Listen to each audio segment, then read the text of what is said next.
কালী পুজোর পরে শুরু হতে চলেছে পশ্চিমবঙ্গে এসআইআর প্রক্রিয়ার কাজ এবং সূত্রের খবর যে এসআইআর কাজ মেটার মাস দুয়েকের মধ্যেই কিন্তু পশ্চিমবঙ্গে বিধানসভা নির্বাচনের যে নির্ঘটন সেটাই কিন্তু ঘোষণা করবে পরবর্তীতে নির্বাচন কমিশন।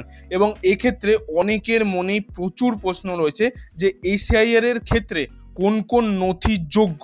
এক্ষেত্রে তোমরা ভালো করে দেখে নাও যে বৈঠকে নির্বাচন কমিশন জানিয়েছেন 2002 সালের ভোটার তালিকায় যাদের নাম রয়েছে তাদের বৈধ ভোটার হিসাবেই কিন্তু গণ্য করতে হবে।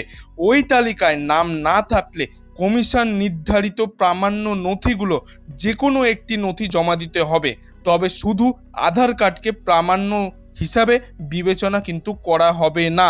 আধার কার্ড দিলেও তার সঙ্গে বিজ্ঞপ্তিতে তালিকাভুক্ত অন্য কোনো নথিরও কিন্তু লিঙ্ক থাকতে হবে। সিইও মনোজ আগরওয়াল বলেন যে এসআইআর এর একজনও বৈধ ভোটারের নাম কিন্তু বাদ যাবে না।